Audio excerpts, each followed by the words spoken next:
Blood, sweat, and tears. This is what many military men experience. In World War II, that is all that they experienced. War seemed to have touched every corner of the world, and it seemed to have brought even further home when the U.S. Department decided to house the enemy. German prisoners of war in Nebraska helped confront the labor shortage that was created during the war.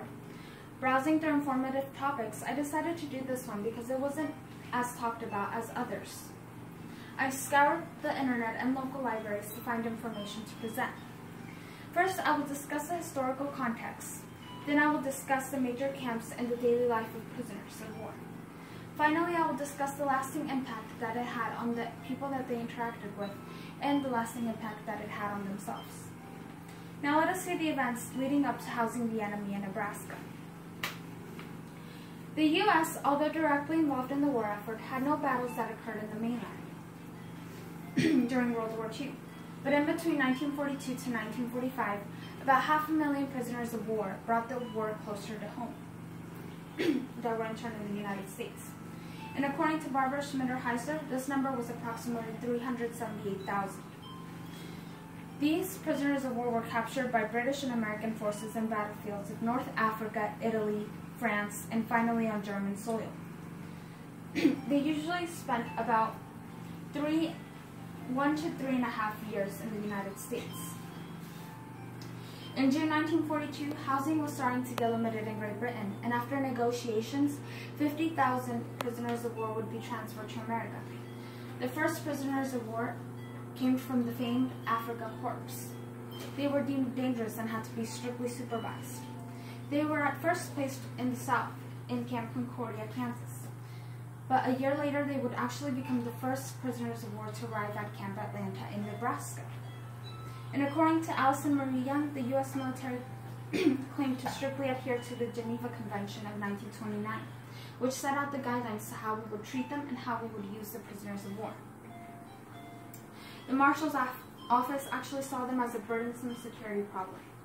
And in the spring of 1943, the immigrant labor that was working did not sufficiently suffice the need for labor. So it was in April 1943 that the War Department decided to make the labor available. It took several months to work out a satisfactory method to make the German prisoner of war labor available to civilians, but it worked out. Now I'll discuss the major camps and the prisoner of war life. According to Glenn Thompson, there were 5 main camps. Some of the most famous were Fort Robinson, Scottsbluff, and Camp Atlanta. In Melissa M. Mathias's Marsh's book, she discusses the basic outline of each camp.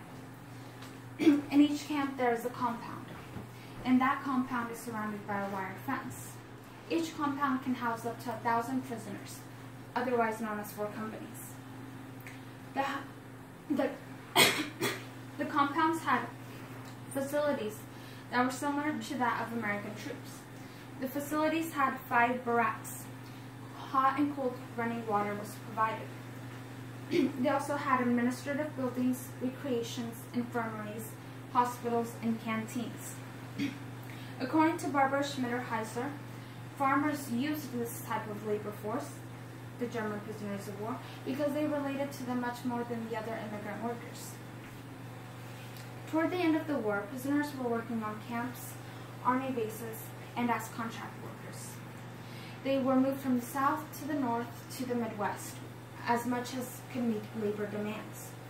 And because of such high demands, new types of camps were also built, known as branch camps, that were temporary and were usually college campuses, tents, or ballrooms that could house up to 300 prisoners of war. The percentage of German prisoners of war working increased from 60% in February 1944 to 73% in May 1944 to 91% in April 1945. The contract labor often experienced more than that of other workers because they got to interact with the people and they got to see the American way of life. Life for the prisoners of war in the United States was better than that of prisoners working in other places. Farmers provided meals, and the prisoners of war could actually be earning money. Prisoners of war earned about 80 cents a day, enough to buy something at the canteen. Farmers related so much to each other that they actually invited them into their home. This was seen in Melissa Amatai's books about farmers reaching out to German prisoners of war, inviting them into their home.